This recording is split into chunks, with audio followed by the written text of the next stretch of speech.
चल चल चल चल चल चल चल चल, हम लोग इस बंगले छुप जाते हैं। अरे जैसा भी नहीं यहाँ पर।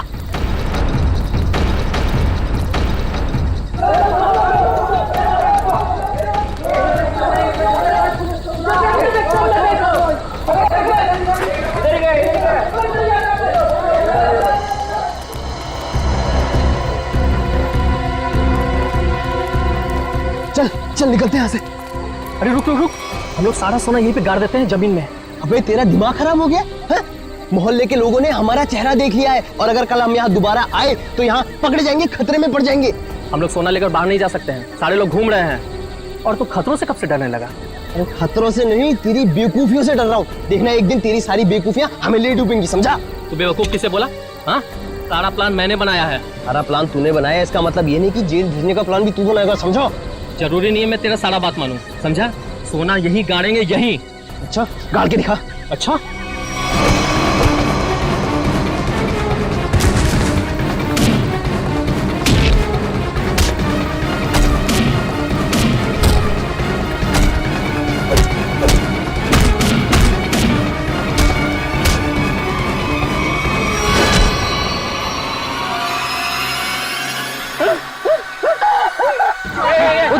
उधर से आवाज है। चल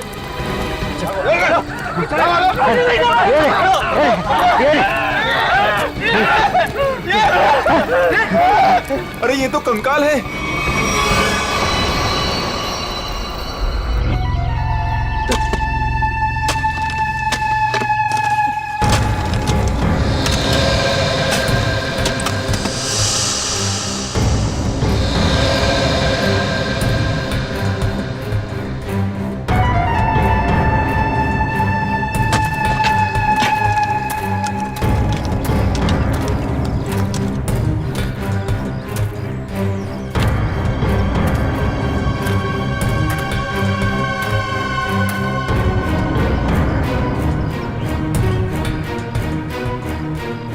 कैसा दिमाग होता है इन मुजरिमों का।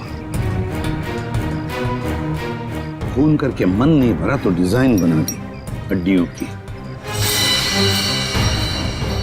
सचिन, तुम दोनों एक काम करो, घर के अंदर से अच्छी तरह से तलाशी ले, देखो कुछ ना कुछ मिलता है क्या। बॉस ये देखो, उस सिर पे रहने ये डिजाइन हाथ और पैर की हड्डियों से बना। ये देखो, ये पैर की हड्डी और ये हाथ की हड्डी। टांगों की हड्डियां अलग अलग लोगों की हैं। हाँ तारिका, अलग अलग इंसानों की है। बस मुझे लगता है कम से कम 2 लोगों का तो खून हुआ है यहाँ पर।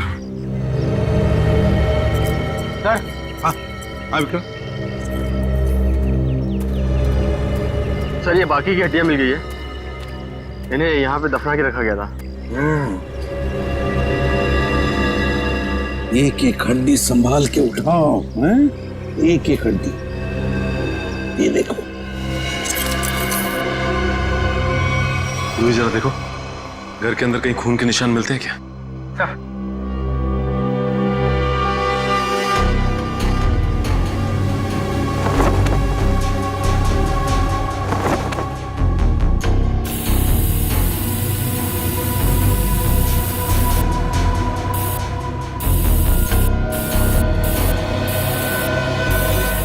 जी सर, गांव वालों का कहना है कि 1984 में इस घर के मालिक अपने पूरे परिवार के साथ ऑस्ट्रेलिया चले गए थे छुट्टी मनाने के लिए। कुछ दिनों बाद उनकी मौत की खबर आई वहां से। पूरी फैमिली समुंदर में डूब गई। अच्छा एक बात बताइए, ये उनकी मौत के बाद कोई घर का ख्याल व्याल रखने नहीं आया था? नहीं सर, दोस्तों और रिश्तेदारों को लगता था कि इस घर में कुछ आत्माएं। आत्मा? अच्छा, आप लोगों ने यहाँ पे आत्मा देखी है क्या? जी सर, कुछ परछाइयाँ दिखती रहती हैं अक्सर। हाँ, और कुछ ऐसी भयानक सी आवाजें भी आती है सर। हाँ? कैसी कैसी भयानक सी आवाजें? सर, कभी किसी के चीखने की आवाज, कभी किसी के रोने की आवाज आती है।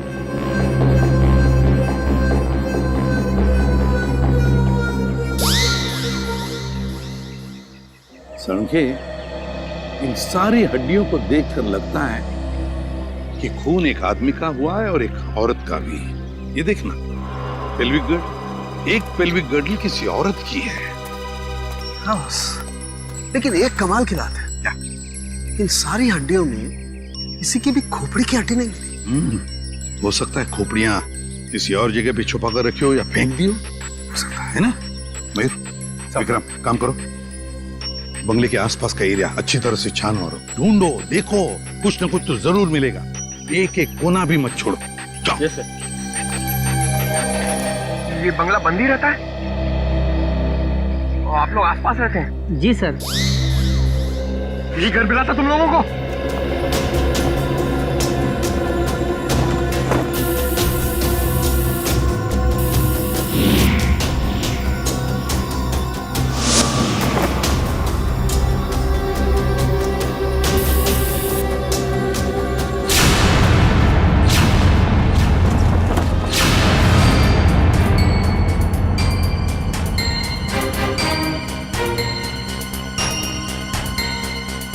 सूखा हुआ खून। सर ये टेप रिकॉर्डर और ये प्रोजेक्टर मिला है। टेप रिकॉर्डर और प्रोजेक्टर और ये सूखा हुआ खून, इसका मतलब कोई ना कोई बहुत गहरा राज छिपा है इस बंगले के अंदर। सर खोपड़ी तो कोई नहीं मिली, मगर ये कार की चाबी मिली। कार की चाबी है ना, बड़ी अजीब बात। कार की चाबी है पर यहाँ पर कोई गाड़ी नहीं। एक आदमी एक औरत की हड्डियां हैं पर उनकी खोपड़ियां नहीं। फिर है क्या ये सारा चक्कर? और फिर किसने किया है ये? RAIMA,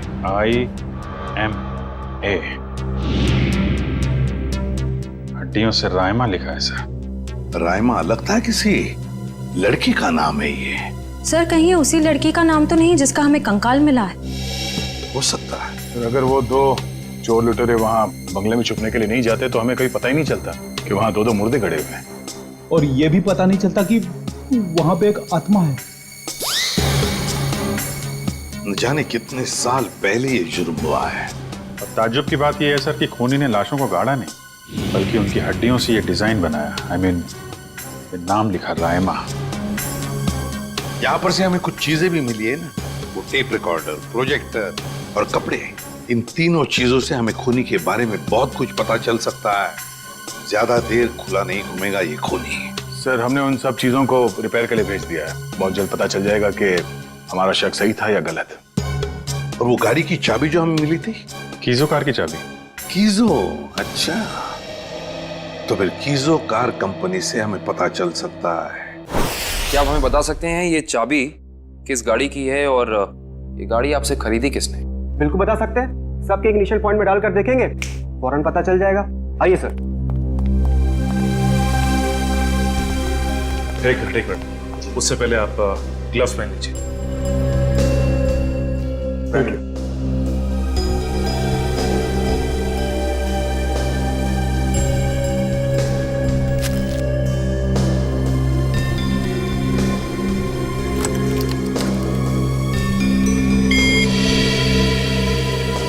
नहीं सर।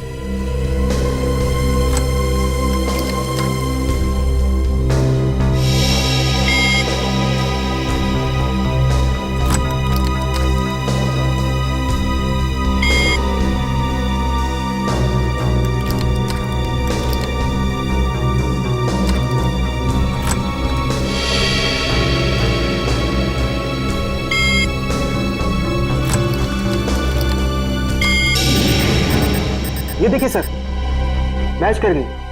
सर ये 2009 की कीजो FX मॉडल है और हमने इसे बनवाना बंद कर दिया है। कीजो FX 2009 मॉडल। आपके किसी कस्टमर ने कोई रिक्वेस्ट की थी ऐसी चाबी की डुप्लीकेट चाबी बनवाने की? ये पता करने में तो बहुत वक्त लग जाएगा। तो ठीक है, आप पता कीजिए। तब तक हम ये पता करते हैं कि 2009 के कीजो FX मॉडल की कितनी गाड़ियां चोरी हुई थी। मिलिंद जी। जी सर। कुछ हो रहा है कि नहीं? सर मैं कोशिश तो कर रहा हूँ सर।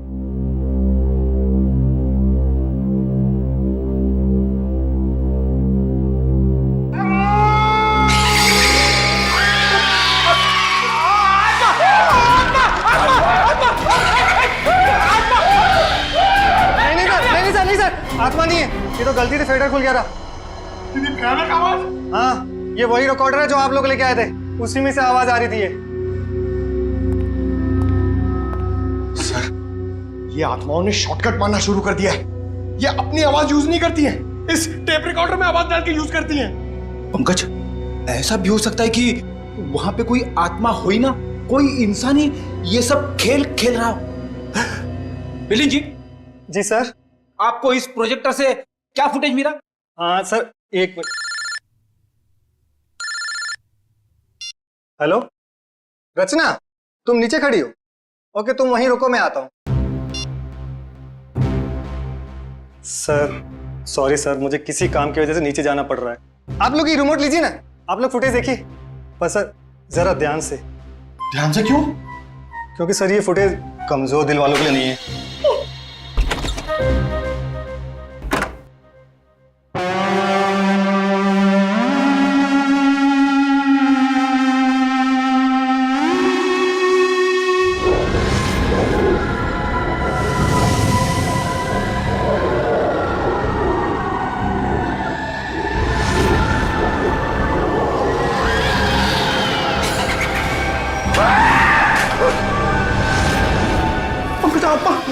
पंकज, बंगला नंबर 13 की आत्मा यहाँ आ गई।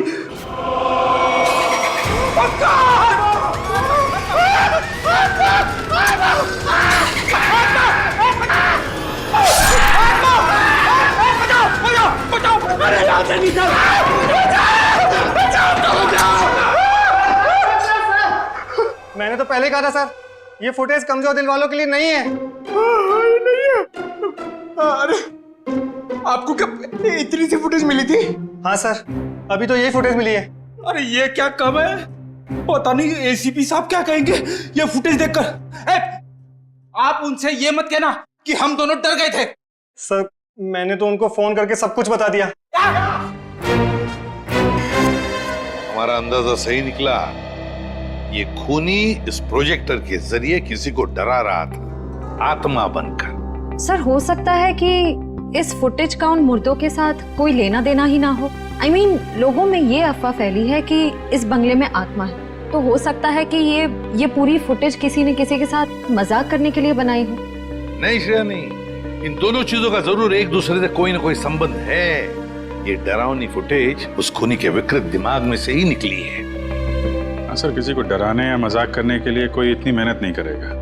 फुटेज में ये जो आत्मा है, इसे प्रोफेशनल तरीके से फिल्माया गया है, स्पेशल इफेक्ट्स के साथ, जैसे फिल्मों वगैरह में होता है।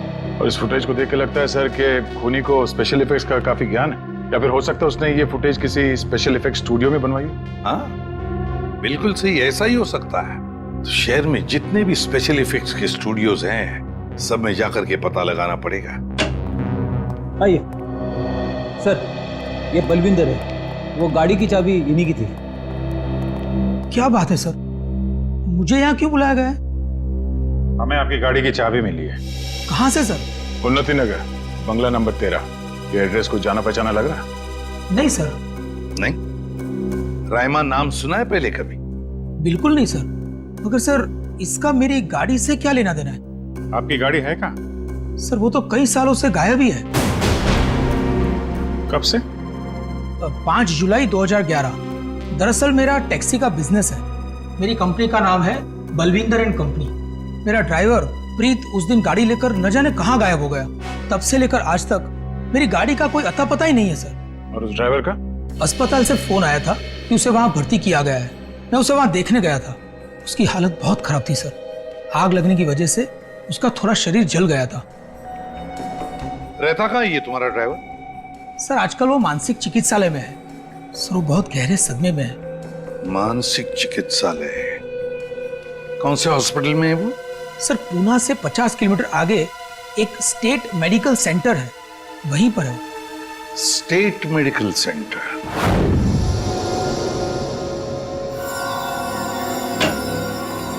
हाँ तारिका जी, कुछ बात बनी?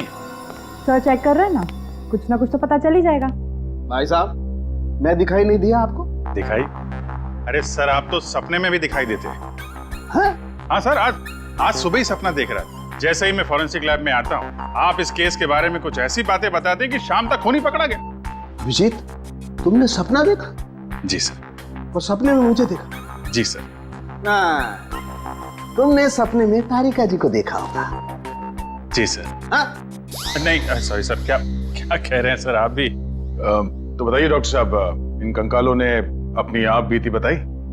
हाँ, थोड़ी बहुत बातें पता चली है। सबसे खास बात ये है कि ये कंकाल वक्त के साथ कंकाल नहीं बने। खूनी ने इन्हें मारने के बाद तुरंत इन्हें कंकालों में बदल दिया है। मतलब खूनी ने इनकी खाल को एसिड से जला दिया है। माय गॉड, इतनी बेरहमी से मौत हुई इनकी। और ये जो कंकाल है ना, ये कंकाल एक आदमी का है। इसकी उम्र 30 से 35 साल है और इसकी लंबाई लगभग 6 फीट के आसपास।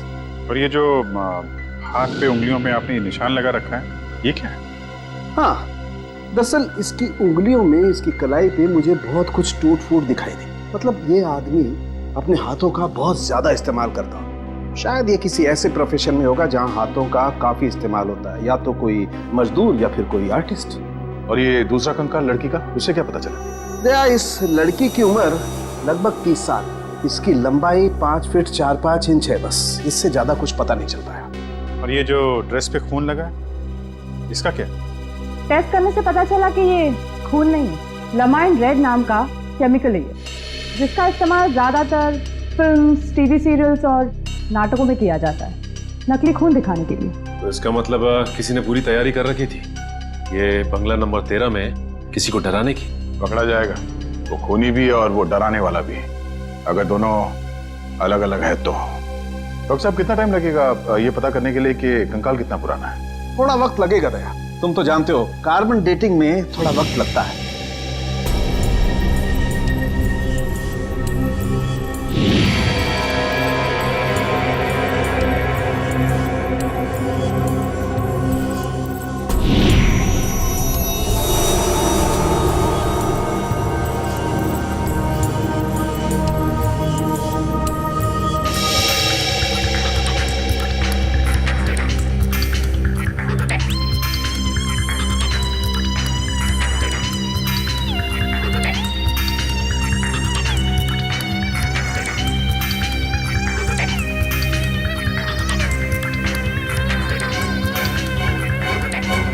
गुड, अब गणित शुरू हो गई है। अब पता लग जाएगा दरअसल इन लोगों की मौत कब हुई थी।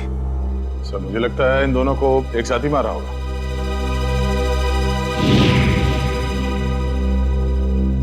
छत्तीस से 38 महीने पहले, मतलब 3 साल पहले 2011 में मौत हुई इनकी। और उस बलविंदर की कार भी जुलाई 2011 को गायब हुई थी, बंगला नंबर 13 से। सर, अब तक तो खूनी शहर छोड़ के भागा होगा, उसे ढूंढेंगे कैसे? भागने दो, कहां तक भागेगा? सीआईडी से नहीं बच सकता। Excuse me. जी, सीआईडी से। हेलो सर, मैं आप ही लोगों का इंतजार कर रहा था। अच्छा, जो फुटेज हमने भेजी थी उसके बारे में कुछ पता चला? हाँ सर, उसको चेक किया मैंने, और उसके सारे स्पेशल इफेक्ट्स हमारे स्टूडियो में ही हुए थे, लगभग 3 साल पहले। गुड। उस फिल्म का नाम क्या था? सर, फिल्म का नाम था आत्मा की चीख। हाँ, और सर वो फिल्म पूरी नहीं हो पाई थी। अधूरी फिल्म की फुटेज। सर, वो फिल्म तो अधूरी थी ही, साथ में हमें हमारा पूरा पैसा भी नहीं मिला। कौन से बैनर की फिल्म थी ये? प्रोडक्शन हाउस का नाम क्या था?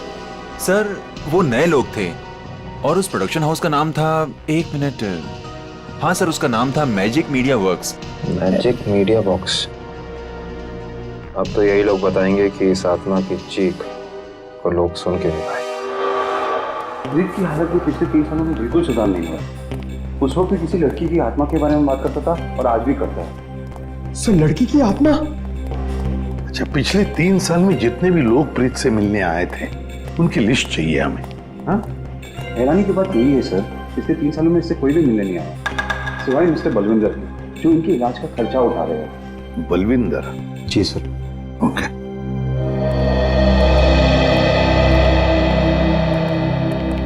प्रीत, ये सीआईडी ऑफिसर्स है, ये तुमसे कुछ बात करना चाहते हैं। सीआईडी? ये सीआईडी क्या होता है?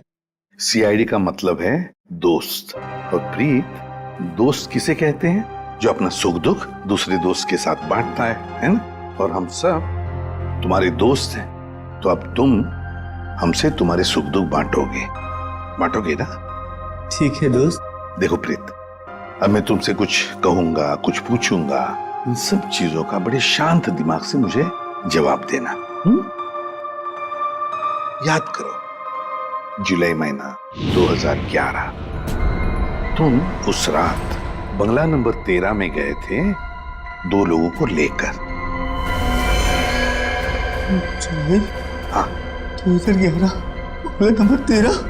बंगला नंबर 13, क्या हुआ था वहां पर? तुम लोग मेरे दोस्त नहीं हो, तुम लोग मेरे दोस्त नहीं हो। राइमा ने भेजा है ना तुम लोग को मुझे मारने के लिए। राइमा ने भेजा है ना? नहीं, राइमा ने नहीं भेजा है। हम लोग दोस्त हैं तुम्हारे। हाँ, पक्का? बिल्कुल पक्का, राइमा ने नहीं भेजा है हमें। अब बताओ, क्या हुआ था उस रात उस बंगले में? है? बंगला नंबर 13। एक आदमी और औरत ने पैसे दिए थे मुझे उन्हें वहां ले जाने के लिए। ये क्या? राइमा चीख रही है, राइमा चीख रही है, मुझे मार देगी, मुझसे बदला लेना चाहती है। राइमा तुम्हारे पीछे है। ये बात करने की स्थिति में नहीं है अभी। आई एम सॉरी डॉक्टर साहब, 2 मिनट और। सॉरी, मैं आपके केस के लिए मैं अपने पेशेंट की जान खतरे में नहीं डाल सकता। Please cooperate. ठीक है। मुझे मार देगी, मुझसे बदला लेना चाहती है। अभिजीत, एक बात तो पक्की है कि उस रात प्रीत बंगला नंबर 13 में एक आदमी और एक औरत को लेकर गया था, और हमें जो कंकाल मिले हो शायद उसी आदमी और उस औरत के हो। हाँ सर, ये आत्मा वाला ड्रामा करके उनको डराया, मार डाला, फिर सर अलग कर दिया ताकि पहचान ना हो सके। सर, ये प्रीत बार बार राइमा आ रही है ऐसा क्यों बोल रहा है? कहीं राइमा जिंदा तो नहीं? इस बात का तो पता लगाना ही पड़ेगा कि प्रीत की बातों में कितनी सच्चाई है और कितना भ्रम। लेकिन एक बात तो पक्की है, इस राइमा का इस केस के साथ कोई ना कोई संबंध जरूर है। इस राइमा की कुंडली निकालो। राइमा,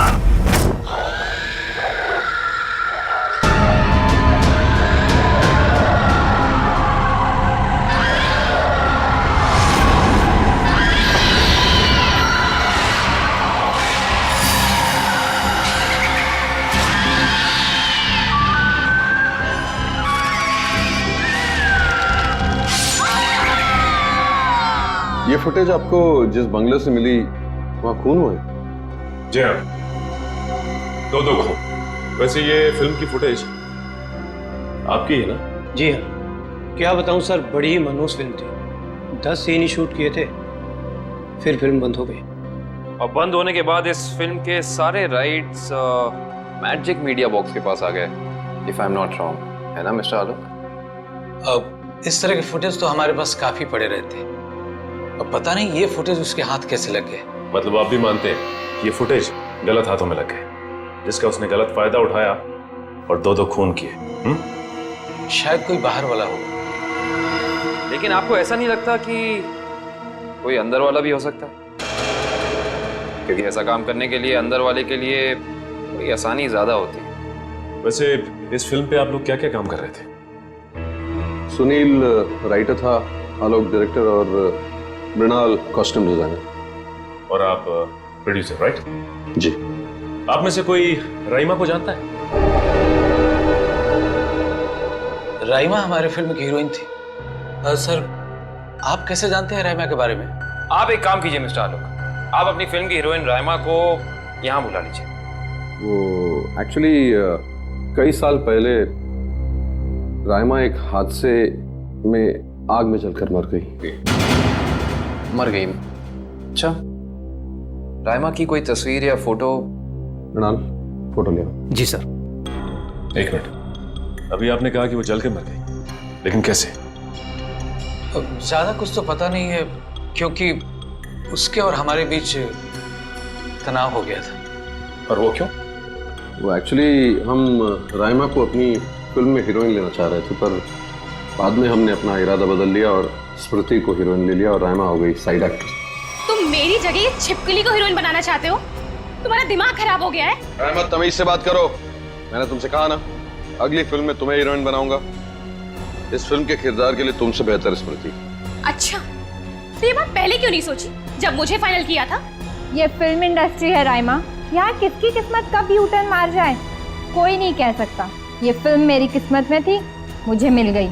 इंतजार करो, सिर्फ इंतजार। एक दिन तुम्हारी जिंदगी ऐसी दिशा में चली जाएगी जिसका अंत गहरी खाई में होगा, समझे तुम? क्या तुम मुझे धमकी दे रही हो? धमकी ही समझ लेना। राइमा रुको, राइमा। सूरज गया था राइमा को मनाने के लिए, लेकिन कोई फायदा नहीं। एक हफ्ते बाद खबर आई कि एमजे स्टूडियो में आग लगी है और राइमा की मौत हो गई। मुझे अफसोस है, अगर राइमा हमारी फिल्म की हीरोइन होती तो शायद ये दुर्घटना ना होती और आज वो जिंदा होती। आलोक जी, आप एक काम कीजिए, आप अपनी फिल्म की नई हीरोइन स्मृति, उनको यहाँ बुलाइए जरा। मैंने उसे कॉल किया था, उसका फोन लगा नहीं, और आर्ट डायरेक्टर विराज का भी वो फोन डेट बता रहा था। विराज और स्मृति से मिलना पड़ेगा। सर, ये रहे फोटो। ये है राइमा। राइमा ने स्मृति को धमकी दी, उसके बाद राइमा खुद मारी गई। तो फिर ये खून कर कौन रहा है? इसका जवाब तो अब विराज और स्मृति से मिलकर ही पता चलेगा। मैंने पता किया, ये विराज और स्मृति इस ब्लू रोज प्रोडक्शन हाउस में काम कर चुके हैं। गुड निकल, इससे पूछते हैं। अरे सुनिए भाई साहब जी, ये विराज शंकर है, आर्ट डायरेक्टर है, काफी टीवी में और फिल्मों में सेट लगाए हैं इन्होंने। इन्हें पहचानते हैं आप? नहीं सर, मुझे नहीं मालूम। जी, आगे पूछते हैं। एक्सक्यूज मी, हम लोग सीआईडी से। जी, आप विराज शंकर को जानते हैं? विराज शंकर, हाँ सर मैं जानता हूँ। वो बेचारे बहुत कर्जे में थे, पर फिर पता नहीं क्या हुआ उनका। उनका कोई एड्रेस, कोई पता? सर इस बारे में कुछ ज्यादा तो पता नहीं है, लेकिन उनका ऑफिस कहीं अंधेरी में है। अच्छा, ये फोटो को ध्यान से देखिए। स्मृति ये फिल्मों में काम करती है, पहचानते हैं आप इन्हें? जी हाँ, इनकी बंद फिल्म के बाद इनको कोई प्रोड्यूसर फिर से रिलॉन्च करना चाहते थे, लेकिन सर ये पता नहीं क्यों बदकिस्मती से ये 2011 में अमेरिका चली गई और उसके बाद फिर लौट के आए हैं। ये स्मृति का कोई अता पता जहाँ हम उनसे मिल सकते हैं? हमें तो नहीं पता, पर उस एजेंसी पर उसका पुराना एड्रेस होगा जहाँ पर उन्होंने चमकार वॉशिंग पाउडर का विज्ञापन किया था। ठीक, थैंक यू। ज्यादा एजेंसी से स्मृति के घर का पता निकलवाते हैं।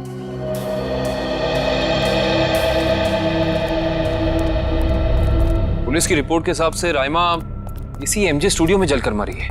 पता नहीं काबिल, लेकिन ये बात इतनी सीधी है नहीं जितनी की लग रही है। जैसा कि फाइल में लिखा हुआ है कि स्टूडियो में आग लगी रात के 2 बजे।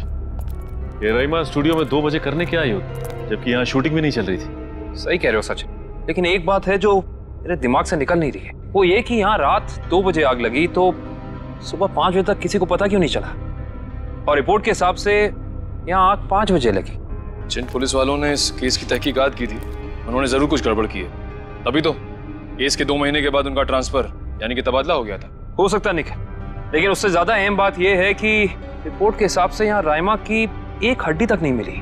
मतलब आग इतनी भयंकर थी। स्टूडियो को देख के ऐसा लगता नहीं है कि आग इतनी भयानक होगी कि चलने वाले का नामो निशान राख हो जाएगा।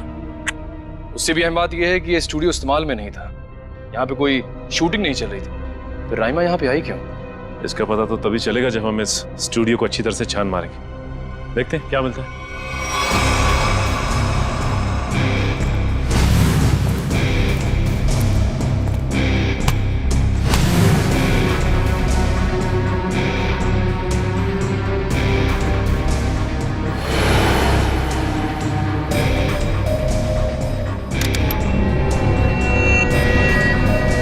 ये देखो, जली हुई गन।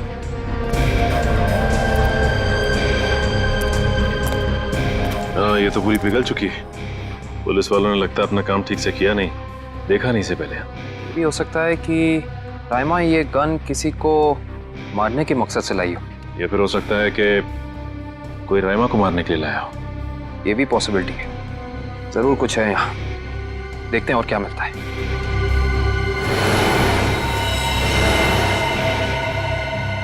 सर, कंकाल। एक मिनट, देखिए जरा संभाल संभाल। करण, शीट ला।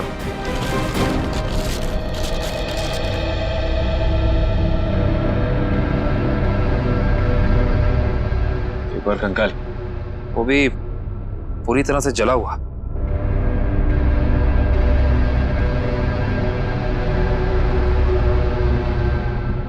बॉस, इसकी पेल्विक गर्डल से पता लगता है कि ये कंकाल किसी लड़की का है। सर कहीं ये कंकाल राइमा का तो नहीं है?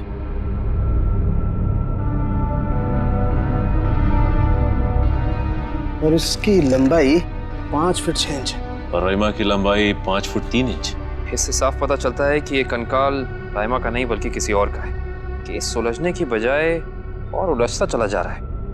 एक बात और, हम लोगों को यहाँ जली हुई गन जरूर मिली है, लेकिन इस लड़की की मौत गोली लगने की वजह से नहीं, इस लड़की की मौत जलने की वजह से ही हुई है। देखो, ढूंढो और कुछ मिलता है क्या।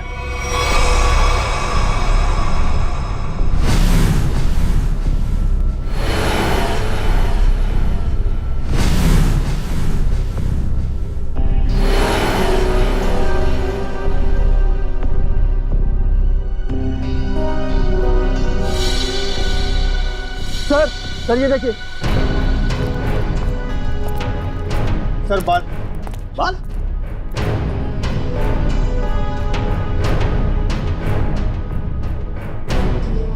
ओह सर, ये तो किसी लड़की का बाल लगता है। या तो मरने वाली का या फिर राइमा का। ये किसका बाल है ये तो डीएनए के बाद ही पता चलेगा। सर ये अरुण है, विराज जी के वर्कशॉप के इंचार्ज। जी, आपको कुछ बनवाना था? जी हाँ, हथकड़ी बनवानी है। हथकड़ी? मैं कुछ समझा नहीं। हाँ, अपनी बनाई हुई हथकड़ी खुद अपने हाथों में पहनेंगे तो थोड़ा दुख कम होगा। अब समझ में आया, इतने सालों के बाद ख्याल आया आपको कर्ज के रुपयों का। कर्ज के रुपए? हाँ, इसीलिए तो आप उन्हें ढूंढ रहे हैं, क्योंकि वो लोगों से लिया हुआ कर्ज वापस नहीं कर पाए। नहीं मैडम, हमारा यहाँ आने का मकसद कुछ और है। विराज को बुलाई, कहाँ है वो? ये तो कोई भी नहीं जानता। कर्जदारों से परेशान होकर आज से 3 साल पहले जुलाई 2011 में न जाने कहाँ गायब हो गए। जुलाई 2011? सर 5 जुलाई 2011। सर मुझे लगता है कि इस विराज के भागने की वजह कर्जा नहीं कुछ और है, जिसका कुछ ना कुछ संबंध उन कंकालों के साथ जरूर है। मुझे तो लगता है उनमें से एक कंकाल विराज का है। याद है सारुण के साहब ने कहा था, आदमी वाला कंकाल किसी मजदूर या आर्टिस्ट का है जिसने जिंदगी भर अपने हाथों से बहुत काम लिया है। और हो सकता है सर शायद वो दूसरा कंकाल स्मृति का हो। ये विराज के परिवार वाले कहाँ रहते हैं? सर जहाँ तक मुझे पता है उनके परिवार में कोई और है ही नहीं। विराज अकेले ही थे? जी सर। चीज मिल जाती डीएनए सैंपल के लिए तो कंकाल वाला राज खुल जाता। ये सारी पेंटिंग उन्हीं की है ना? जी सर। देखो जरा।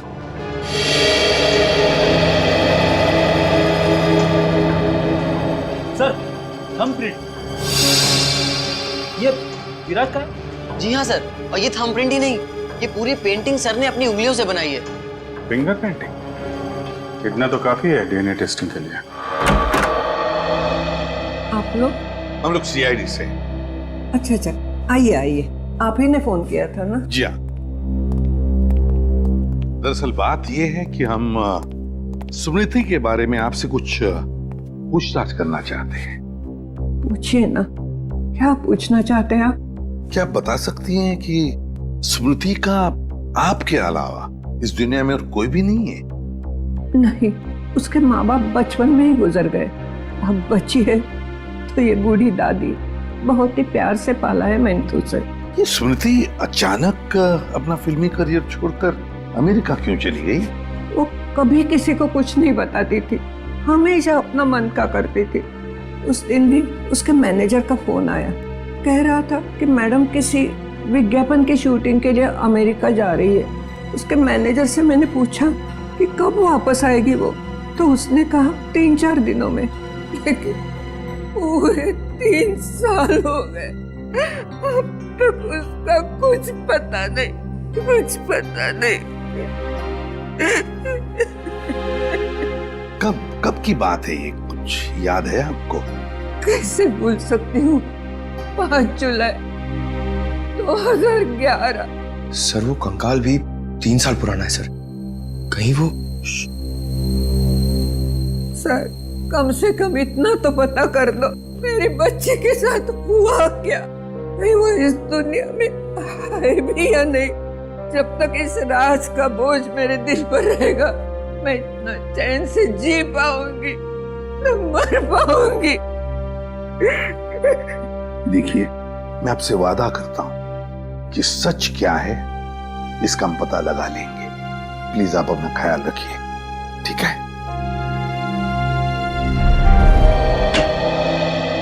हाँ डॉक्टर साहब, डीएनए की रिपोर्ट आ गई क्या?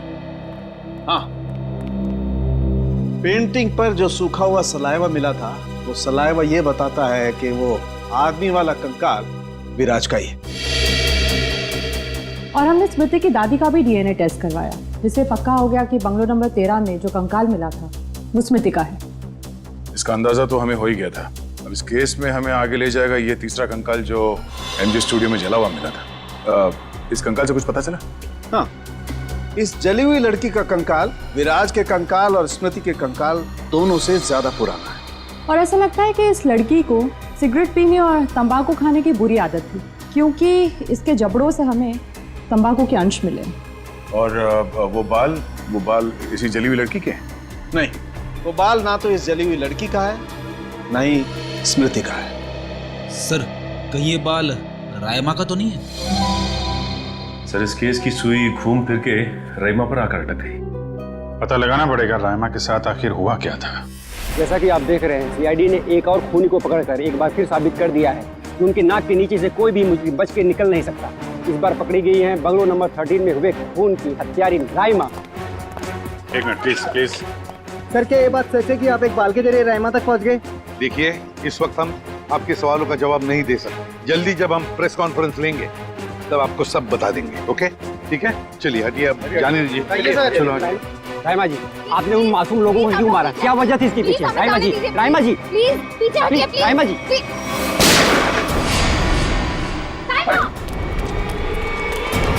पकड़ो उसे। अब खूनी पकड़ेगा इसे।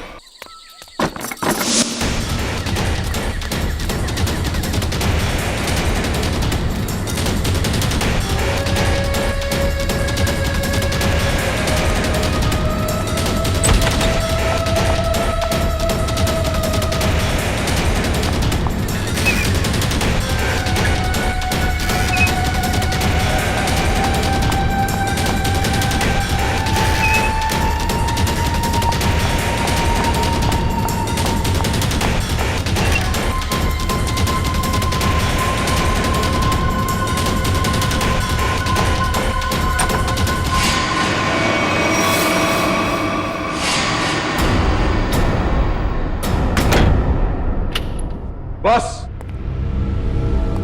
बहुत हो गया, अब कुछ नहीं हो सकता। बाहर आ जाओ। ये कहानी इसी घर से शुरू हुई थी और खत्म भी इसी घर में होगी, आज ही।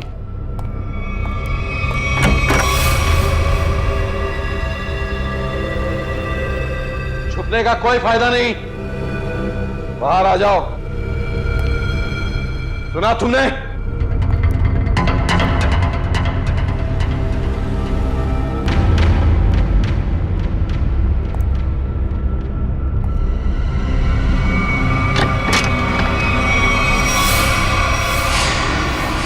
बहुत हो गया नकली रायमा बनने का नाटक। पर come on, move.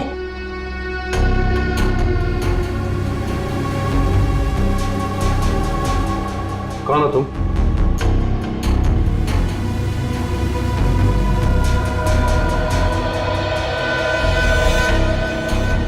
CID office, पूर्वी। सीआईडी?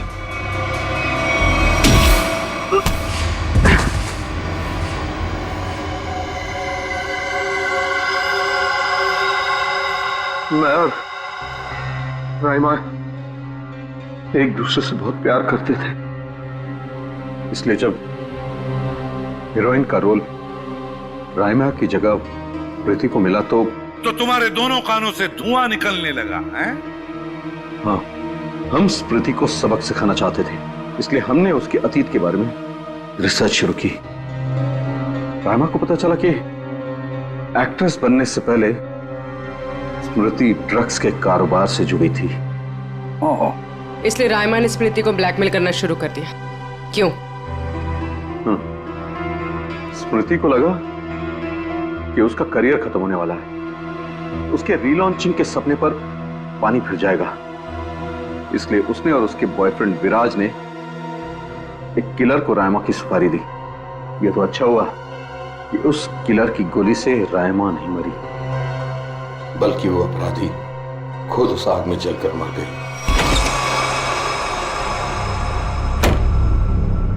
विराज, स्मृति, कहाँ हो तुम दोनों?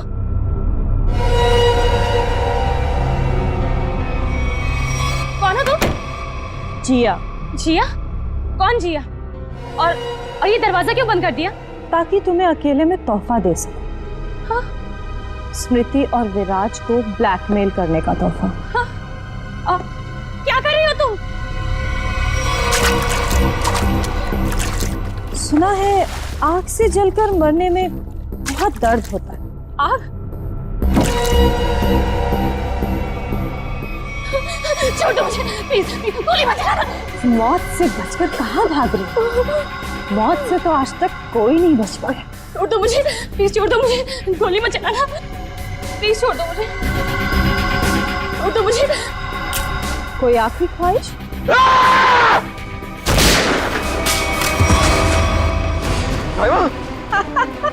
रायमा, मैं तुम्हें कुछ नहीं होने दूंगा। मैं तुमसे बहुत प्यार करता हूँ, मैं तुम्हें कुछ नहीं होने दूंगा रायमा। अब तुम दोनों को मुझसे कोई नहीं बचा सकता। सब फाइनल गुड बाय।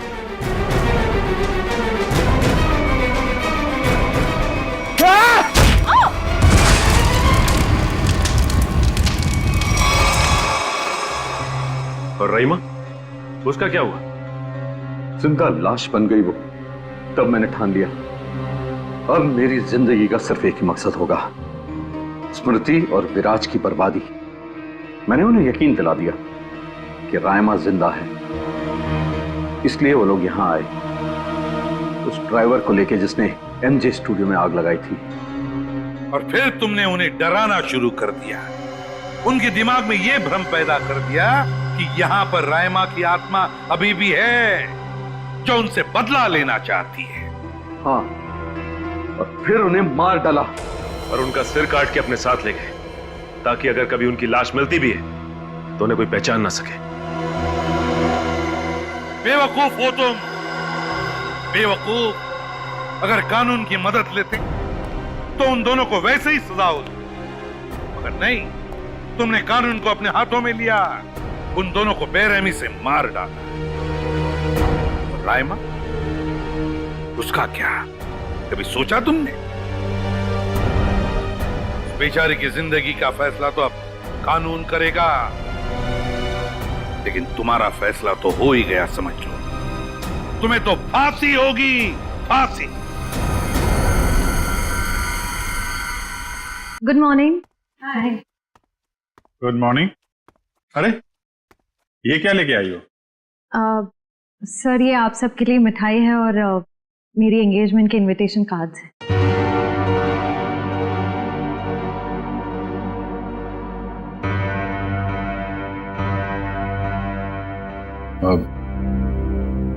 तारीख पक्की होगी? जी सर, 28 सितंबर। अच्छा। दो हफ्ते बाद ही है। काफी तैयारी करनी होगी आपको तो। सर, ज्यादा कुछ तैयारियां करनी नहीं, सिद्धार्थ को भी मेरी तरह एक छोटा सा ही फंक्शन चाहिए था। ये तो बहुत अच्छी बात है। Congratulation Shreya. Thank you sir. चलो मुंह मीठा कराओ। हाँ श्योर।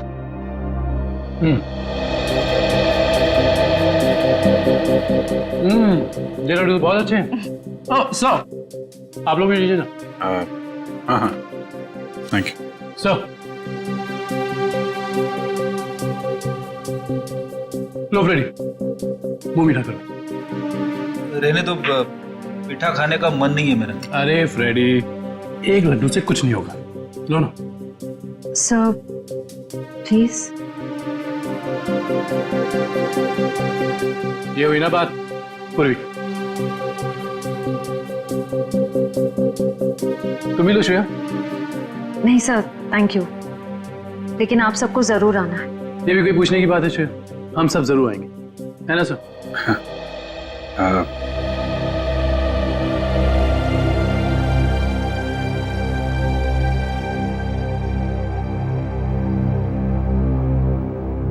सर,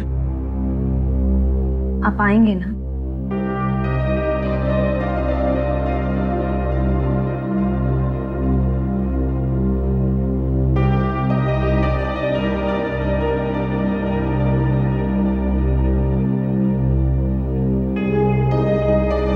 हाँ, मैं जरूर आऊंगा।